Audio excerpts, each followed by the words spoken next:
Hello and welcome everyone to the new webinar of Diversity in Neurosurgery Committee. Today we have very interesting topic, and that is leadership in neurosurgery, role of women. We have great speakers and fantastic leaders, and it is my pleasure as a new chair of Diversity Committee in Neurosurgery to host this webinar with Professor Yu-Mi Ryang, former chair, whose leadership and ongoing contribution play a vital role in guiding our committee's efforts. Yes, a warm welcome from me too. Thank you, Tijana. So I would like to introduce the German speakers. So I would like to introduce Peter Vajkoczy. Of course, everybody of you knows him, so I don't really need to introduce him. He's head of department at the Charité in Berlin. He's very active on social media, and he has been president of various national and international societies, and is also very successful concerning research. And next, I would like to introduce Marcus Czabanka, who used to be the vice chair of Peter and now is head of department at the University Hospital in Frankfurt. He's also very active in various societies and also very active research-wise. So I hope we can spark some really nice, but also some little bit controversial discussion about female leadership in neurosurgery. And Tiana, would you like to introduce the other two speakers? Yes, exactly. I would like to introduce Professor Carmen Vlegeert. She's professor of neurosurgery, head of spine research group at Leiden University Medical Center, and past president of Cervical Spine Research Society, and also board member of European Society. And our next speaker is Professor Marisa Gandia. She is top woman leader in 2021, and she's a professor of neurosurgery in Hospital University La Paz and chair of minimally invasive spine unit at HVM Hospital, or BEST. And right now she's working in Hospital St. Helena. I pronounce it right? Okay. Good. Okay, so yeah. So Yu-Mi, we can start with the first questions. Yeah, so my first question would be to Peter. How do you see the role of women in neurosurgery? Do you think there's still need to support women, especially in leadership, or do you think that there is no need for it anymore because women are more and more successful in this field of neurosurgery, clinically, also research-wise? Okay, so number one, I would like to give you a big shout out for doing this, for organizing this meeting and for having me. It's a big pleasure. Number two, you gave me two questions. Number one was whether I see a role for women in neurosurgery. And number two is whether I see a role for a specific promotion in leadership for female neurosurgeons. Is that right? Okay, so the first question I don't really understand because since I took over the chair 18 years ago, we already had a 50-50% acceptance rate for male and female residents, and we trained them as independent of their gender. And meanwhile, my faculty is 50-50 or sometimes even more on the female side. So I don't really think, at least for my world, it's necessary to discuss whether there's a role for females in neurosurgery. I have made very good my experience is very good with the females in neurosurgery, and they are doing very well, and they are not superior, not inferior to their male colleagues. So I don't see a difference, and I strongly support females in neurosurgery. Number two is, do we have to foster a higher number of the neurosurgeons, female neurosurgeons in leadership? And there I have to say my philosophy was always more on the equality of chances than equality of outcome perspective. So I think it's more important to support that they get a good training, that they become into a situation where they are in a competitive role with the male neurosurgeons, and that they convince by quality and not by gender. I think this is the aim that I always had, and I'm not so much supporting promotion into leadership positions just by gender. I think the quality should be good, and we should find a way how to train them that they are competitive and sustainable in their leadership role. Okay, sorry, I probably misspelled, but of course I did not question the role of women in neurosurgery. For me, it's clear. I mean, there's a clear role for women in neurosurgery. I didn't question that. So I was asking you if you question that women need support or more support right now, because there is a lack of female leadership in the entire world. And we extensively researched that and published it in Brain and Spine, that there's only a percentage of less than 10% or even 4% across all of Europe with female heads of departments. So, but what would you, so you don't see that they need any special support? I mean, women usually have like a dual role, because many women also have children, and we know that the care time they're spending for children is about 80% compared to their spouses. So is there anything that you would think that support in that way, that maybe they do part-time work or something like that? It's important. Absolutely. I think they need support while they're training and while they're acting as a faculty. I don't think they need a support or a shortcut when they are promoted to leadership positions. I think these are two different situations. I think we should acknowledge that they sometimes have double responsibilities, and that their situation is more complicated than the classical male role. Although I would like to add also that my young residents that are growing up in modern systems, they also need some support, because they are taking responsibilities for their families and they are taking time off. I would like to support both roles. So I think that it needs models that help female neurosurgeons while they are getting their qualification, while they are advancing in research and clinical work, definitely, by models that help them to take care of the families, by models that help them to support the child care, by models that allow them to take some time off. We can split leadership positions within the department between males and females to bring them more quickly into leadership positions or vice chair positions. So I support different models there. Marisa, you would like to Yeah, I comment? just wanted to make a comment that I think it's an evidence that there are differences across Europe. Maybe in Germany it's not the case, but in many other countries in Europe, still there is a lack of leadership of female in neurosurgery. This is an evidence if you check the numbers. So I think it will be a good idea if the countries in which these positions are more developed, as Peter mentioned, in Germany, for example, if they give some visibility of if these role models, these persons can be, this female can be work as a role models for another countries in which still in the mentality is not so clear that they can take a leadership position. Another comment was regarding to what he said. I also think in the equality of opportunities, I think the positive discrimination through female, I don't think provides anything, because at the end you are just giving sometimes them something that apparently don't deserve, because they are not in the same they are not same prepared as a male.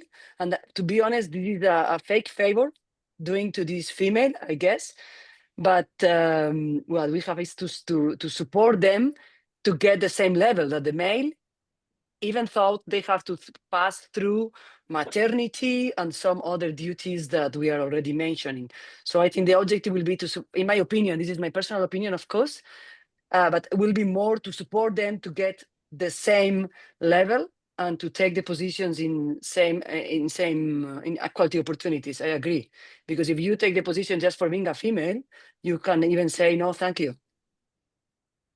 I wanna earn it by myself. But still, if in Germany is like that, which is not the case in many other countries in Europe, I think the role models play a big role there. And only that. I would have a question for Professor Vlegeert Langkamp.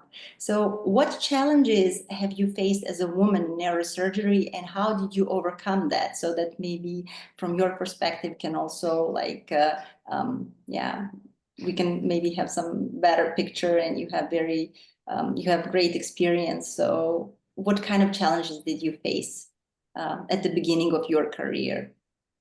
Well, to start with is that the situation in the Netherlands is not the situation that Peter describes.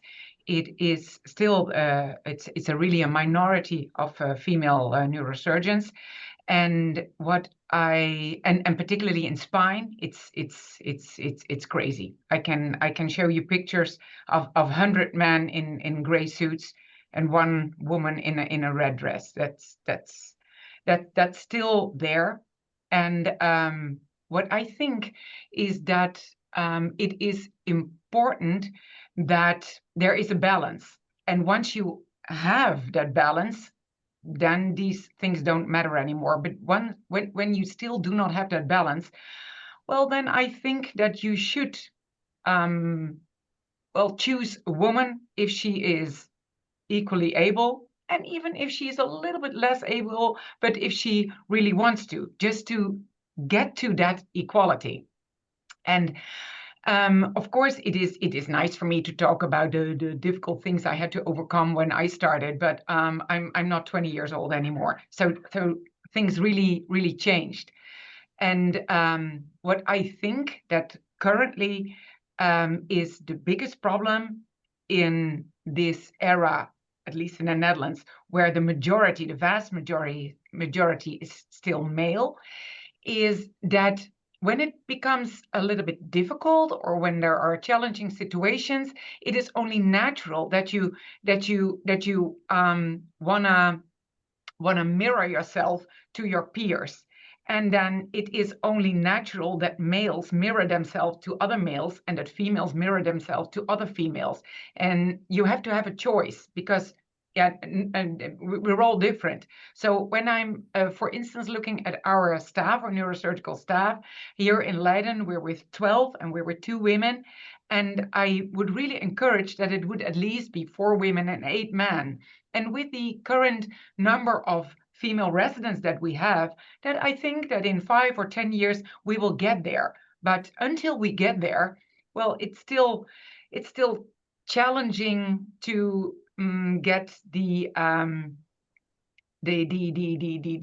female problems adequately addressed.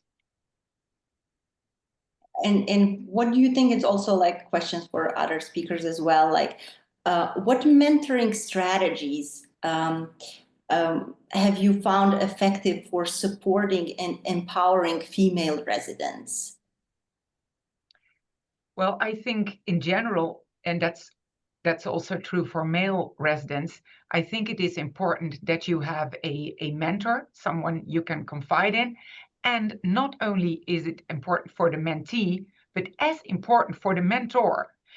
And that might be something where it is even more important for females, because, well, when you are with a minority of females, then you may act, or your male properties may become somewhat more obvious, and it helps if someone reflects on that. So it's good to have a every now and then ask your mentee, can you also comment on my behavior, or what did you not like, or when was I not what you expected from me? Yeah. Okay, so I would like to ask Marcus. Marcus, what do you think about, I mean, For example, I mean, there's a quota in economies, there's a quota for women, that a certain number of women that should be in leading positions. How do you think about that? Do you think that's something that's more detrimental to women? Because maybe women that are maybe less qualified or not qualified for the job will get to the top without really being the best choice? Or do you think it's necessary? Because as Carmen said, I mean, it's the same in Germany and in other countries all over the world, that there's still no gender parity. And there was a paper from the US that said that it takes about 150 years till we have gender parity in neurosurgery. And in Germany, we just published that it will take more than 50 years. So it's really a long way to go. So what do you think? Is that something that could be viable for at least a couple of years? Or do you have any other ideas how to support women to get to the top? Well, two things. I think the young women that go through their residency, so there are really potentials rising to the top slowly. So I think in the long term, there will be also perfectly qualified women that will be available for leadership positions in a much higher number as it is maybe now. And so that's one thing. And the other thing is, I think the idea of having a balance or gender parity, as you call it, in leadership positions is basically a good aim, but I think it's a mistake to really exaggerate it to a point where you actually force this balance. So I think there should be a guidance. Quality should be a guidance. Gender can also be a part of the guidance, but it should not be the main factor in this guidance when you look for parity in leadership positions. Should be motivation, should be some personal characteristics. So these are all factors that should be accounted for when you look for people that apply for leadership positions. And yeah, I think in some points we start to see that it's maybe also going to a different direction, where you simply appoint people due to political strains, depending on their gender. But in the long run, I think it should not be the main focus, and I think it's a mistake to force this parity. But overall, I think the chances are quite well that in the future we'll get more and more women in leadership positions, because we simply get, the number of residents that are female, especially the number of high-performing residents with female gender are significantly rising. And in my experience, I think that if I look in my department, there are more female high-performing residents than male high-performing residents. And so I think the direction is developing into a right direction, but I really don't support the very strong or simply politically motivated gender parity. Okay, Peter, comment? No, I'm not. I think that Markus is completely right. I would rather try to shift the focus of our discussion away from the urgent wish of having parity in chairmanships. I mean, for me, it took 10 years to have parity in the faculty level, and it took 18 years to bring the first female academic chairman into the right position. So I'm not sure whether it's a biological problem why it might take 50 years, but I think it should, a very good midterm result would be if we had parity on the faculty level. And I think we should focus on that level, how we can not motivate, but how we can provide the best conditions for female residents, that they get the best qualification, both in academics and research-wise, so that they can really hold leadership positions on the faculty level. I think that is the more important midterm result than forcing female neurosurgeons into chairman positions, and most of them, in my experience, not all of them would see themselves in the role of a chairman. They are very happy as a section head or as a responsible lead faculty in a specific subspecialization. So I think that should be the main aim, and maybe we can drift the focus away from the chairman position to the highly qualified, very successful faculty level. And as Carmen said, ramping up the number of faculties from 2 to 4 within the next 2 or 3 years. Yeah, I wasn't only talking about leaders in neurosurgery when I talked about parity. It's just across the entire neurosurgical community, from resident to faculty and head of department. You can be a leader without being the chairman or the chairwoman. That's my point. Mm-hmm. So I would like to ask Marisa, like, how does the culture in neurosurgery currently impact opportunities for women in leadership position? What have been your experience so far? I think this is very close to what I mentioned at the beginning, that there are very big differences across Europe, and of course the culture of the place has a very, very huge impact, and not only in Europe, across worldwide. And I think Peter mentioned a sentence that was very, very impactful to me. He said many females don't see themselves as a chairman.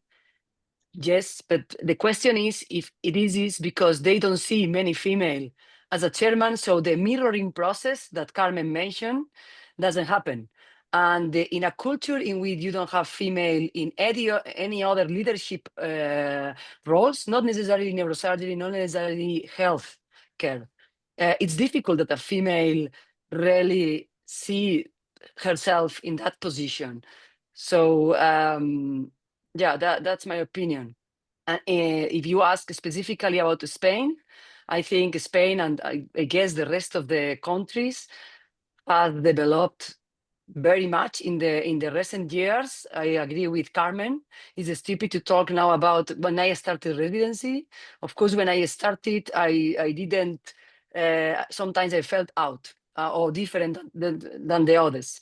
Now I think the situation changed very much, and I hope it will change in the future. But yes, it has an impact. Spain is not the most equal country that you can see, but we are developing, and we are in the good track. Now, which speed we should follow? I don't know. I cannot tell. Being too urgent, as Peter said, can be also a mistake. To force very much can also be not so productive. Can be also against us as a female, if you will. But of course, empowering or helping, supporting the female to take leadership roles, I think is a good idea. And also, I have experienced recently that many of my colleagues in Spain that wanna get higher positions, they decide not to have children. Not because they don't want, because they feel there is not room for the children. And this is my personal opinion, that's a pity in a society that females decide not to raise children because they feel the children don't have room.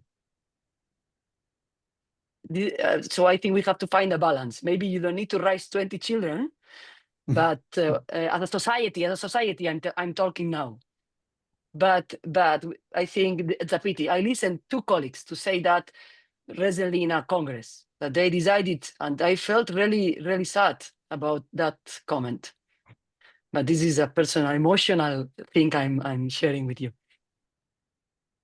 Yeah, well, it's true. I mean, I hear it from colleagues, from neurosurgical colleagues, female colleagues that have children, that they lack the support from the female community, and not from the neurosurgical, but from the entire female community, that they don't get accepted because women tell them that they're not good mothers, that they're not taking care of their children enough because they're working. So the general acceptance in the societies is still lacking. So this is also something that needs to be worked on.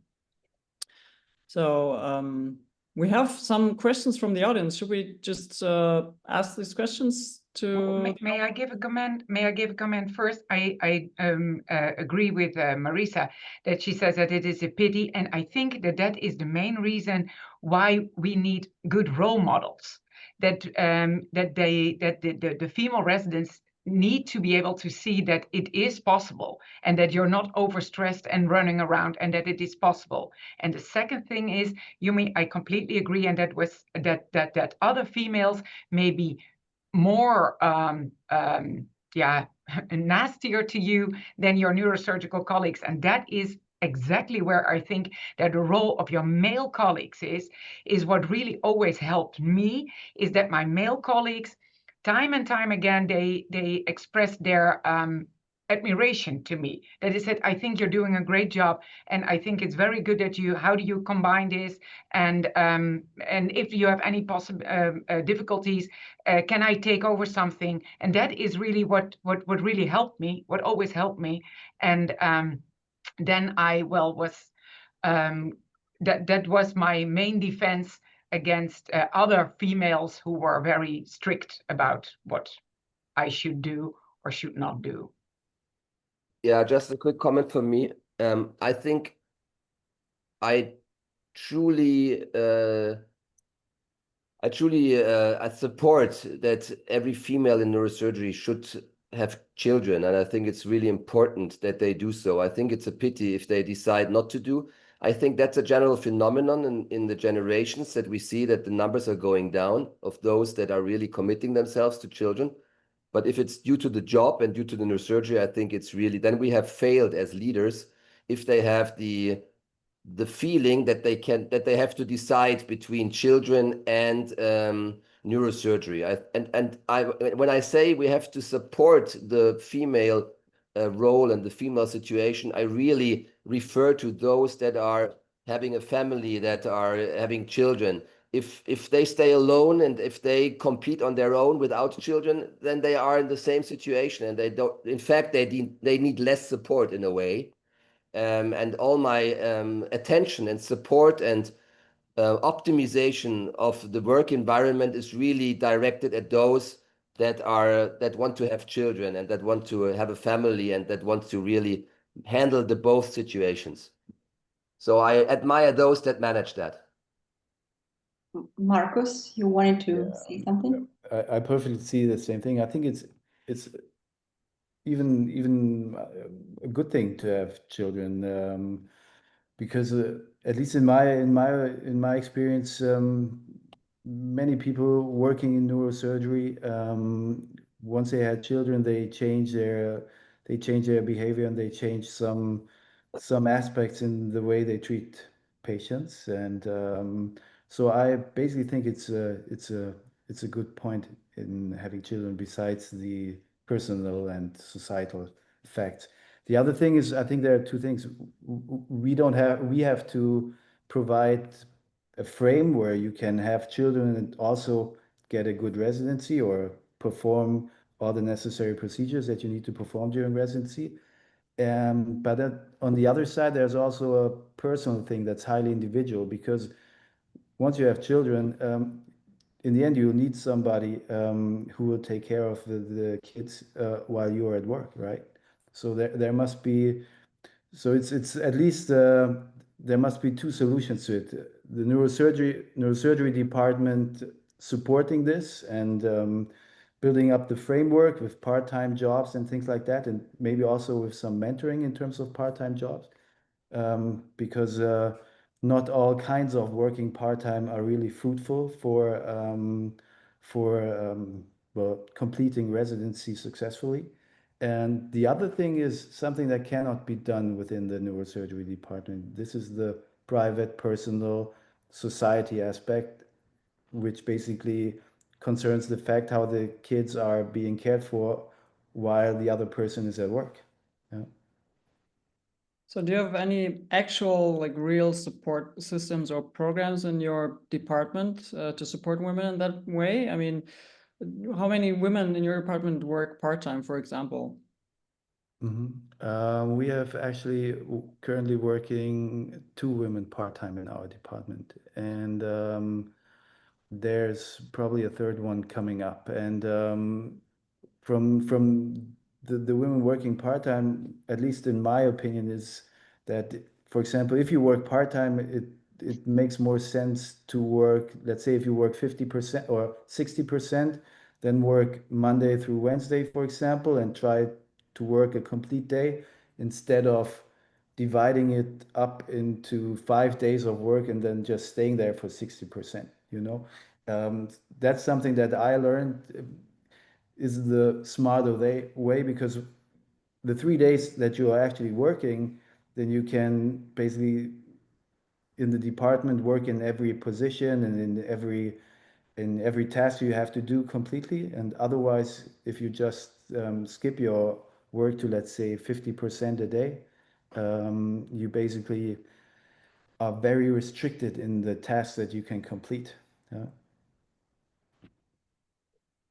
Yeah, I think it's really important that hospitals do change their mind about well, have to increase childcare support. That's what I see. I have a very young department. I have very young parents that struggle with childcare, so they often come later to work because they have to bring their kid to the kindergarten or have to leave early. Which is, of course, I mean, as a head of department, I mean, I'm a woman, I really support every woman and the parents, but it's really difficult, especially if you have a small department, if like the vice chair comes late every second day because he has to take care of his child, it's really very difficult. So I think we really need more support from hospitals or from society to increase the infrastructure for parents. That's true, but that's actually belongs to the part that you as a department leader, you almost have no influence on. Yeah. Yeah, that's something that's must be Yes. done by society or overall. We also in Frankfurt we have a kindergarten, but the places are so restricted that it's very difficult to get an open spot. Yeah. So there's no, you can basically say, okay, you can do part-time, you can, as a leader of the department, you can basically organize everything that's within your microenvironment of the department. But there's also a big issue and a big drawback to this, which is out of your reach. Yeah. Marcus, these part-time female neurosurgeons, are they foreseeing a subspecialty role in your department, or are they foreseeing a future chairman position, going to another city, being chairman of a department, academic or non-academic? What are their wishes and how are they trying to accomplish that? No, the one person Being will be competitive with the males that are working all the time, full time. So it's 50-50. The one person is aiming for a leadership position, maybe not chair of the department, but as you said, you don't have to be chair of a department to be in a leadership position. And so she's actually currently also working in a leadership position in my department part-time. And the other one is clearly aiming for a non-academic career that doesn't have the main focus on neurosurgical leadership. Yeah. Yeah. So, I think that maybe we can right now include some question from attendees. There are some interesting question. Oh, sorry, Marisa, you wanted to comment. No, I just want to comment that fortunately the kids, or unfortunately, I don't know what to say, are not very little forever. So they need a lot of attention when they are little, but at least in my experience, when they get older, and especially I don't have teenagers yet, but when they are teenagers, you can allow yourself to be more dedicated to back to the department. So it's not forever. It's a period of time in which the support you need is clearly stronger, in my opinion. I don't know what Carmen or the others think, but. So can I ask you, what's the best time to, maybe for the audience? And that's a question that I'm asking myself. I mean, if I had the opportunity to be a mentor for a female neurosurgeon, what should I recommend? What is the best time for having the first kid? As a resident, as a freshly certified, or as an advanced faculty? What's the best time? I have a very strong opinion on that. That is, if you decide together with your partner that you would want to have children, just do it. There's never a right time. And a bad decision is to wait until you finish your residency. Point one, our female body is not made to have children at 35 or older. Have them young. Second one is, once you are a member of staff, then you're a time bomb. And then the ones who have to work with you, they know, you will get pregnant. I will be on call. When you are during your residency, the other residents, they have to take the problems. So if you want it, just do it, and don't wait until you're a member of staff. Yeah, fully agree. I don't think there's a strategic time point which is ideal for a neurosurgeon career to have children. But I think the ideal time point is when your private situation is perfectly ready for this. And this time point already is difficult enough to find. So yeah, I don't think there's like one strategic perfect time point. Yeah, there is. Sorry. No, go ahead. Sorry. No, but from a society point of view, there should be always a good time. There is also one very interesting question, like, do you also have male fathers in your team who work part-time to support their wives?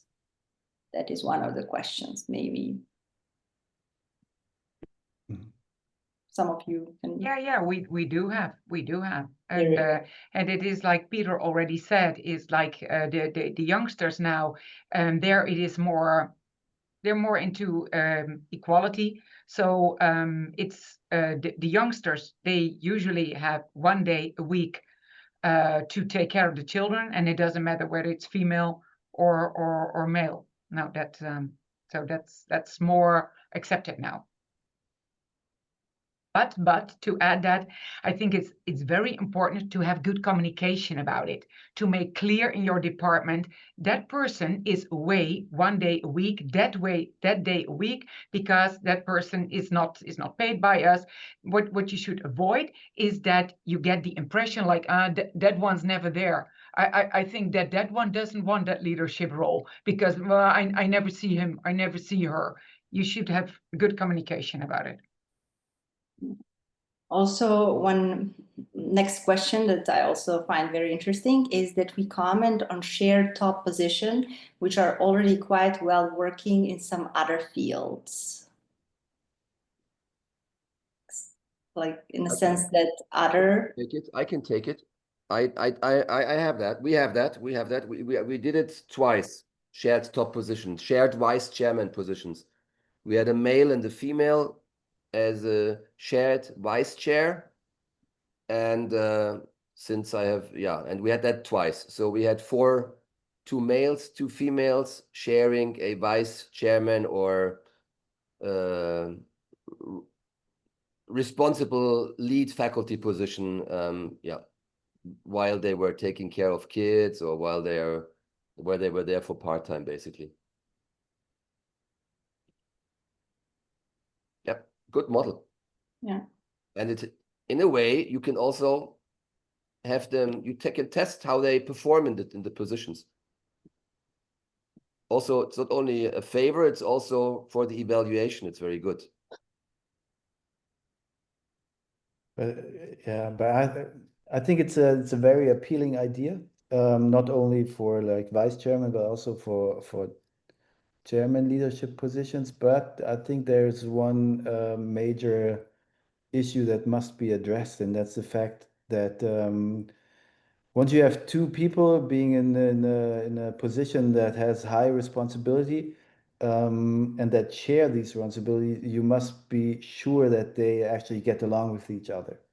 So it becomes very personal, I think, at some point of time.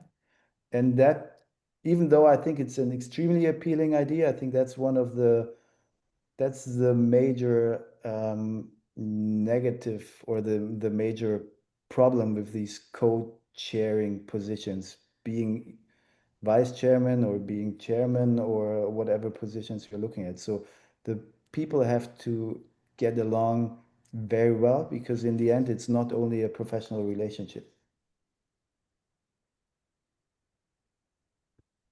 Yeah, I would like to comment on what you and Peter said earlier, responding to my question with a female lead special support. I mean, you sort of disagreed. I mean, you said you support women. I mean, you're both very, well, still quite young heads of departments, and you're very progressive and very open. I mean, I don't think like every head of department is as open-minded as you two are. I mean, I was hoping that Peter is maybe more conservative, but actually we all agree quite well. But I still think that women sort of need some support, like sometimes even more support than males. I mean, I can speak from my experience. I mean, you know, my boss was Bernard Meyer. I mean, he's a very, very strong male, you know, silverback kind of guy, but he supported me in different ways, like introducing me to different societies as faculty, which was quite difficult at the time I was trying to get in these societies, you know. And still, I had a really hard time when I started as faculty. It was really difficult because like there were only male faculty. I mean, it's still like that in many faculties, especially in spine. And they didn't respect me at all. The faculty didn't respect me. The participants didn't respect me. So it was really hard, you know. But I'm really thankful that he gave me the opportunity to become part of that. I mean, you have to be very resilient to stay on with it. But in the end, I succeeded. But the first step to get me into these societies was by being introduced by my head of department. Otherwise, I'm not sure if that would have worked out. And I think you two do that too. I mean, maybe you don't even recognize or realize that this is also supporting women, you know? Yeah, Yu-Mi, I hear what you say, and I think that this is a very important learning point, is that we, as now somewhat more senior faculty members, we should be forced, or we should pay attention that we also ask our junior female colleagues for their opinion. I think you recognize the situation where you are in a situation where you have, let's say, 40 attendants or participants, and you are with 3 faculty members. And amongst those faculty members, there's always someone, 1 or 2, who are very well known for their experience. And the others, the participants, they also know that, and they look up to that. And by nature, they do not look up to these female faculty members. So it does really help when you, as a senior faculty member, say, oh, well, I choose for this and this solution, and then refer to the younger female colleague. What do you think of it? Instead of your natural reaction, ask the mature male advanced surgeon, what's your opinion? Ask the younger female, so that the rest of the participants, they see that you also value her opinion. It might be a little bit like a play, but yeah, that's the way it is. And I think that is what I think is very useful, positive discrimination.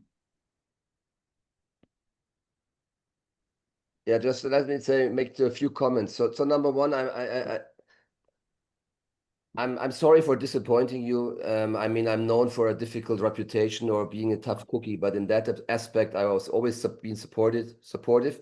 Number two, I think Bernhard is the same. I mean, he even earlier started of supporting women in neurosurgery. And if you look at his faculty, also more than 50% at some time were and are female.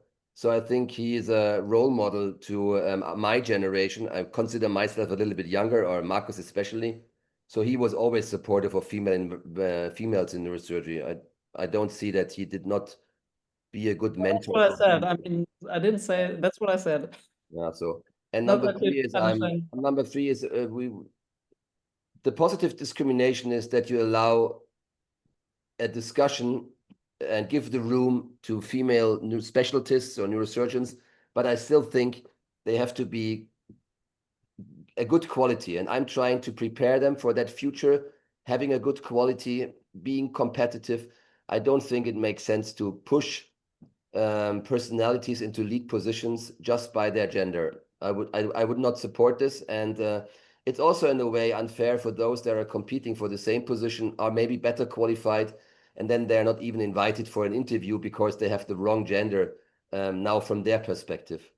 Yeah, so but the quality counts, and I think that is our responsibility to train them that they have a good quality, and also when we evaluate them to still look at the quality. yes, I think we all agree on that. I mean, we all have the same opinion about that. We don't want women in leadership positions who are not qualified. That's clear. But what I was saying is that sometimes you need someone to open a door for you. Yeah. I mean, then you have to stand up for yourself. I mean, I stood up for myself. I had to really, work for being accepted, to get to the positions that I'm in now. But I'm just saying that it's really important to have someone to be the door opener for you, you know? I couldn't agree more, Yu-Mi. That is really important. And not only female people, but also males. You need someone to open doors for you. And well, Peter, I do agree with you, but what I really mean is that it is important that you're taking seriously. And that's also what Yu-Mi says that. And I think, I think as a male, you do not know how often you as a female are not taken seriously, that you're just, well, that you're being treated as well, it's nice that you're here, and but your opinion is not that valued as from someone else. And that's at least how I have felt it over the years, well, a lot of times. I take you very serious. Marisa, you wanted to comment? No, I wanted to say that, yes, something that I wouldn't call positive discrimination. The example that Carmen mentioned, for me, that will be more the what our responsibility to support the female, or also the young one faculty who is coming for a low middle income country and nobody takes him seriously. It's not only about gender. It's also about country-wise. It's also about age. It's also about the department the faculty is coming from. And I wouldn't call that positive discrimination. What I meant with positive discrimination before was more if you take a female who is not, as you mentioned now, Yu-Mi, who is not qualified to take the position, and you are taking only because she is female. You are not making a favor to her. It's better to prepare her, to support more her, maybe, to get the quality, and you are helping more, in my opinion.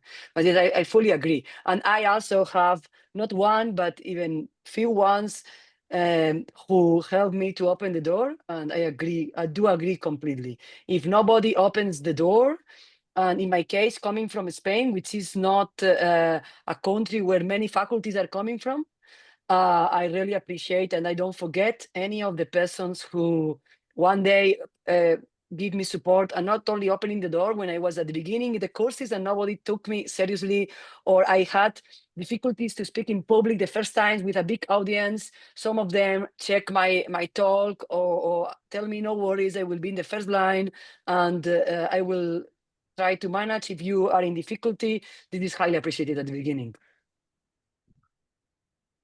Yes, and you can only survive if you're good, if you exceed, if you bring quality to the table. I mean, if you're bad, you can't. It doesn't help you if someone opens the door for you. I mean, the rest you have to do yourself. Yes, obviously. Thereafter, you build your career there. Yeah, and it's a matter of hard work and resilience. Yeah. So there are several more questions. Some of them are, let's say, I can read them. So one of the comment is, I think men still support each other more to get to the top. Therefore, women have hard times getting to the leadership position. How we can avoid these boys' club? Oh, by hiring more women. Increasing the number of women, yeah, it's clear. Yeah. And what is, I think, very important once you are in a position where you can support women, ask them what they want. And it has been, I have noticed several times that a woman was overlooked because it was it was thought, oh, she doesn't want that. She was just forgotten. So I think when you're in a leadership position, specifically, you don't, well, now I generalize, but you don't have to ask a male person, do you want this? Because they are forward, they say, oh, I can do this. And females are more like, you have to ask them. Males, they come forward, and females, you have to ask them in general. Yeah.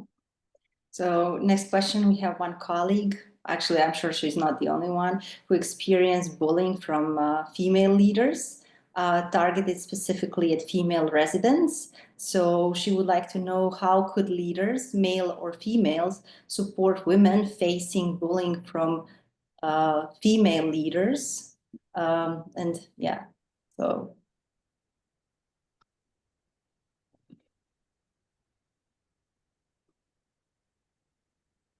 Anyone on this question? Please repeat. Question is about bullying from female leader that is targeted specifically at female residents. So how could leaders, male or female, support women facing bullying from few female leaders? Yeah, but also like it's not, I'm sure there is also, a lot of colleagues experience this, and also there's bullying from male leaders as well. So basically how we as a society could target, I will just add to this question, like from bullying, like from leaders, whether it's that male or female. Like that's what I was going to say. It's bullying is a problem, yeah, no matter if it's a female or a male that's bullying. Yeah. And it's a very, I think it's a misunderstanding if you expect that just because there's a female person in responsibility, she is behaving nicer than the male.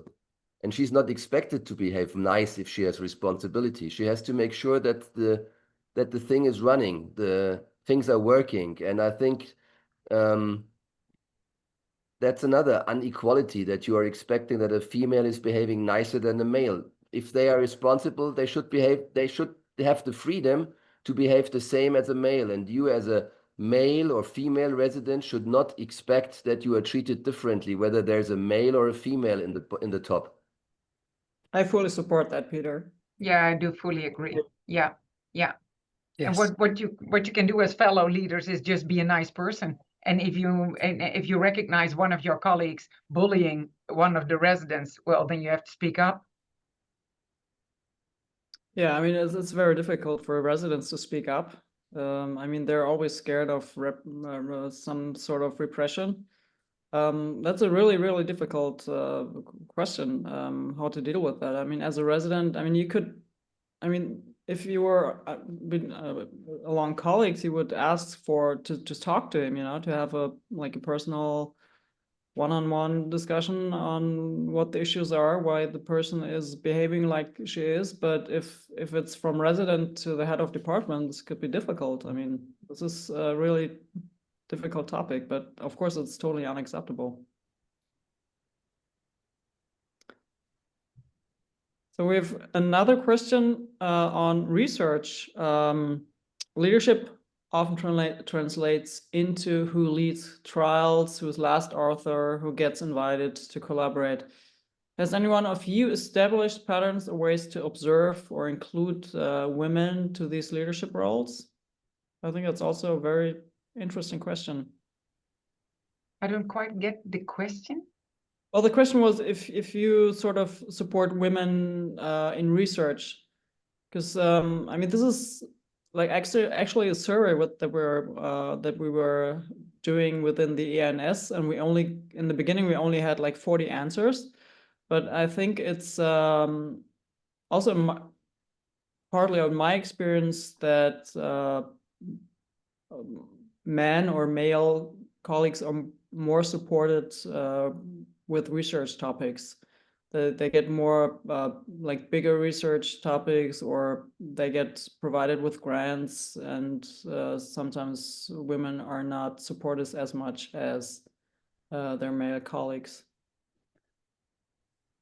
You don't see any problems? I don't recognize that. I don't know. No one experienced that?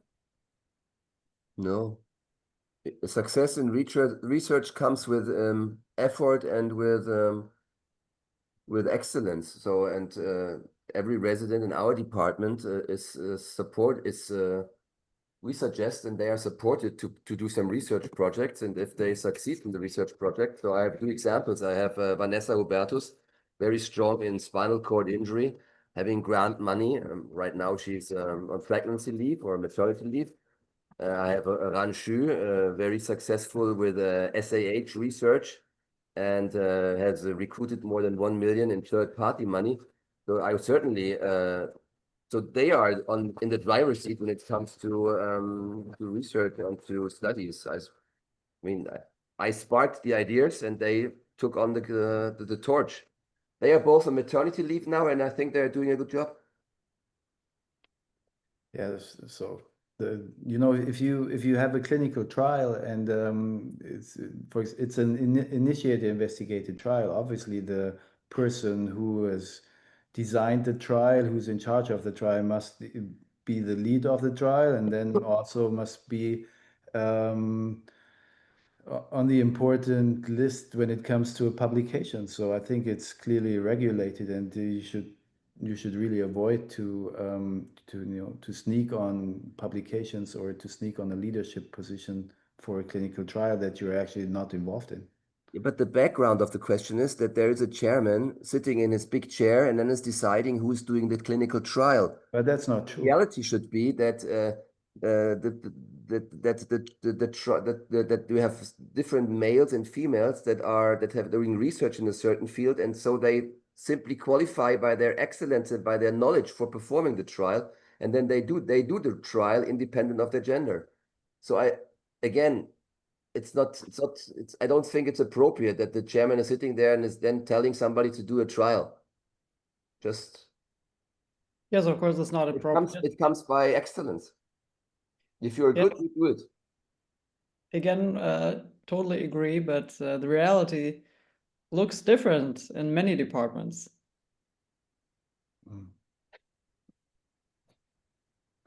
Okay. Yeah, that's why it's important that we talk about it and to have this sort of webinars, and that we just talk about it.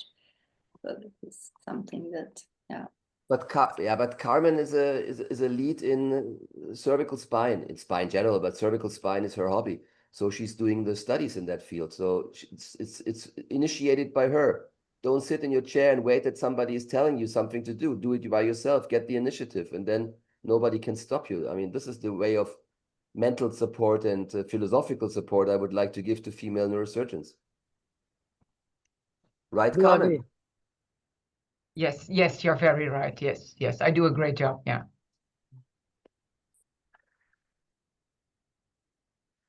But I think it's also important then to also be supportive to others. So if someone reaches out to me and says, I want to do some research work, well, I give them the floor. And you're quite right, Peter. When they perform, I encourage them. And when they don't perform, well, then they can go. And it doesn't make them happy. So, but I've in research, I've never encountered problems. No. But it might be different for others. It can certainly be true.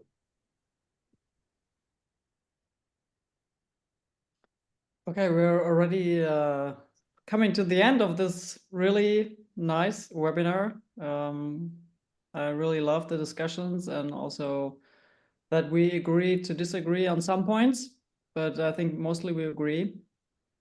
I would ask everybody of you to give one last thought on your topic or something that you really want to convey to the audience, which is really important to you. Carmen, you want to start?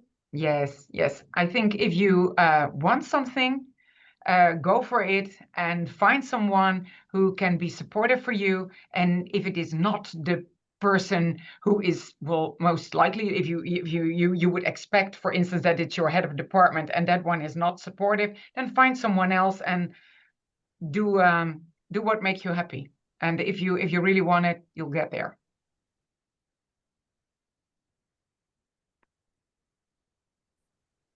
Who wants to go next? Well, Mark? I can go next to that. So I think in all discussion, there's a mixture of you know, some private personal issues and things that have to be addressed and some professional things. So my last words would be, you know, strive for your dreams, strive also for your professional dreams, but also for your private ones. There's not too much organization or strategy that you can fit in. Look for good mentors. Strive for excellence in both, and then I think you will succeed.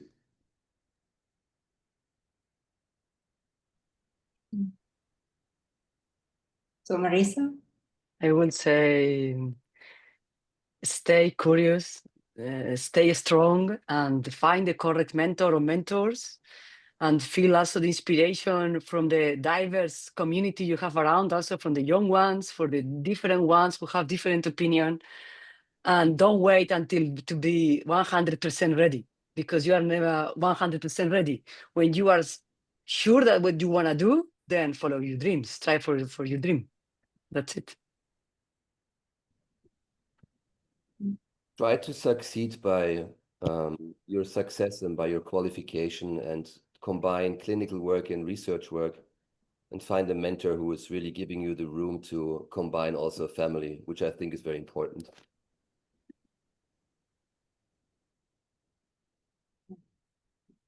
So thank you from my side as well. It was great conversation. It was a pleasure having you as speakers on this webinar, and I'm looking forward for more similar conversations. Thank you for inviting us. Very, very fruitful webinar. Thank you very much. welcome. Also from my side, thank you. Thank you. Bye-bye. Bye. Thank you. Bye Bye-bye. bye. Bye. Thank you. Bye. Have a great evening.